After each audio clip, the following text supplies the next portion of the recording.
In Western reports on Xinjiang, they often focus on surveillance cameras, wires, and fences.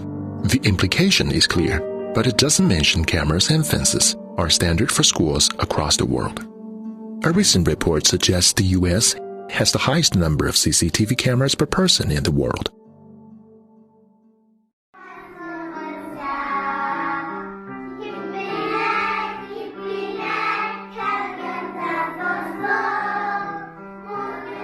Would you have ever imagined that harmless kindergarten would be described by BBC as this kindergarten for the children of detainees?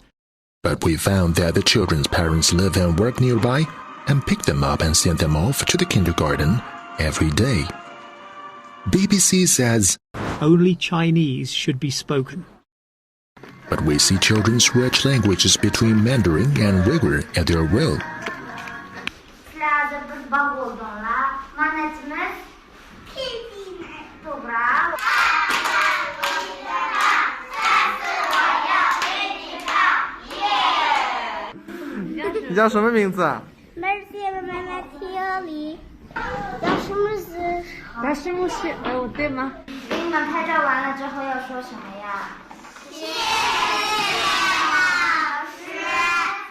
Simply trying to make a story, dramatize it, then you should be a movie maker, right? You should not be a journalist. Journalism is supposed to report the facts and let people draw their own conclusions. But instead, what they're doing is they're imposing their own views. I meet many journalists here and they always say the same thing to me. Well, the editors don't like the positive stories because they don't sell news. So yeah, there's a lot more negative. You're really not trying to be a professional. You're simply trying to sell a storyline, to sell news. A Uyghur woman named Zumra Dawood is often featured on the Western media. She claims that she was detained in a re-education camp and that her father died while being detained by the Xinjiang government. But we found Zumra's brothers in Urumqi and they denied her claims. 兄弟姐妹6个人关系最贴的就是我。爸爸去世的时候，我当场我在陪着我爸爸。当时爸爸是因为什么？心脏病。去世之前。他岁数也是高龄，要84岁。明知道他没有去过，但他又在外面说他去过，看这件事。他想的啥东西，我能知道的吗？我估计他脑子非常简单的，可能到那个地方，可能别人把他忽悠起来了吧。It seems that to do a Western media report, all you need to do is scrape together a few bits of unfounded reports, dreadful tale to spin, and a sympathetic figure like Zumra Dawood. These people, and they're telling, quote, a personal tale, but you cannot verify that it's true. Are there abuses happening in Xinjiang? I believe it 100%. But the people who are responsible for that, if they're caught, they will be sent to prison.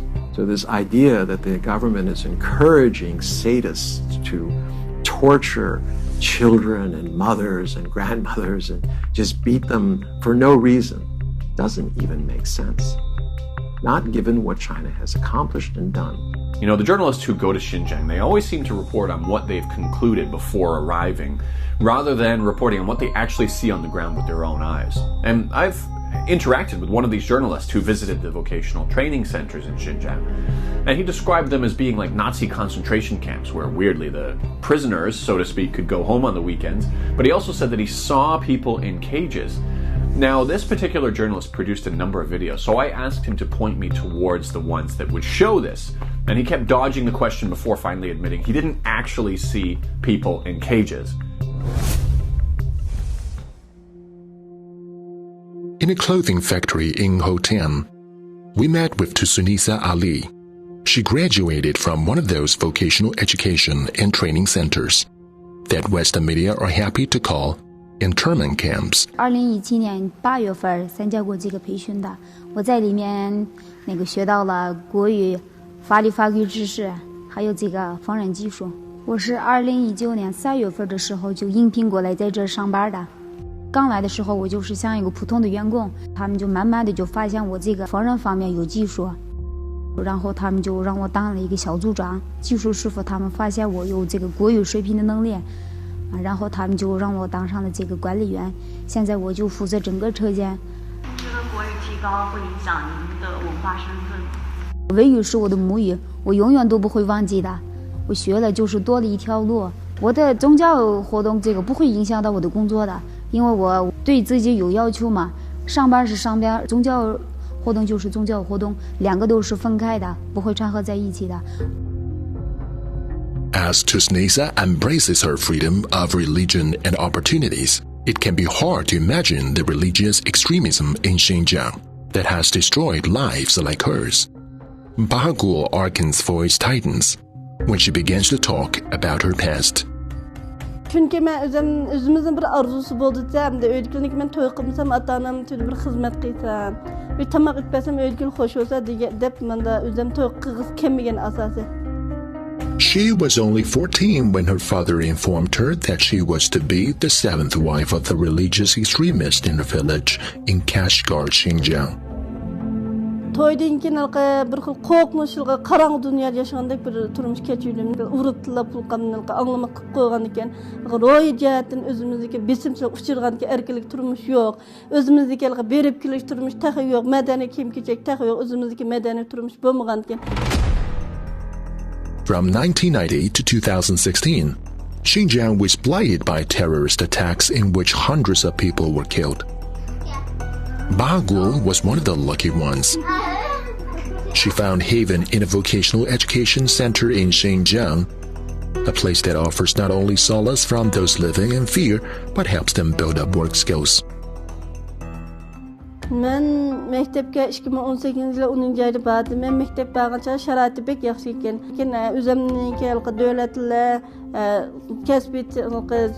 kesip özümüzgi kanun bilimlerini öýrendik. Kıyan kılmışy kanunsuz ekenligini bildim. Toýkyty amatyr toýkygalygymy kanunsuz ekenligini bildim. Bahagul now has a loving family and happy life. She is taking care of a neighbor's baby at home, a safer and easier job during the COVID-19 outbreak.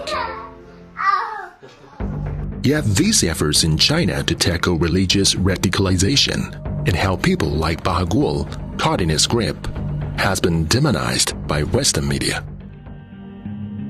A user of the video app TikTok going by the name Holly915 was a community worker in Xinjiang.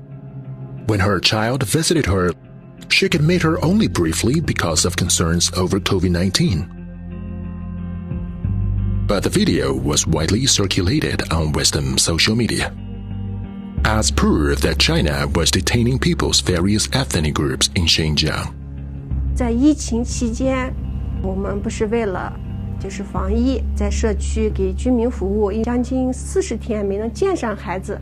有一天我就特别想他，就过来在大门口，在栏杆里面，我进不去，他出不来，我就在那亲了一下。很简单的一个妈妈想孩子的一个抖音，会搞成这样子，我很愤怒，很生气。我爷爷到我们还有我们孩子都是生在新疆，住在新疆长大的，我们都是很团结的。The day before we left Xinjiang, we visited a tea house in the old city of Kashgar. Seeing us, a group of musicians offered to put on a special performance for us.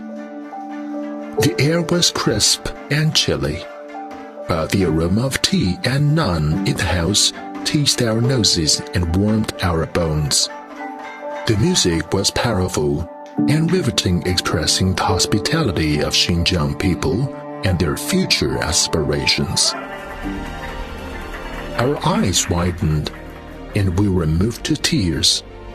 Some may want to treat these people as political tools, but their beauty and decency put them far above all such abuse.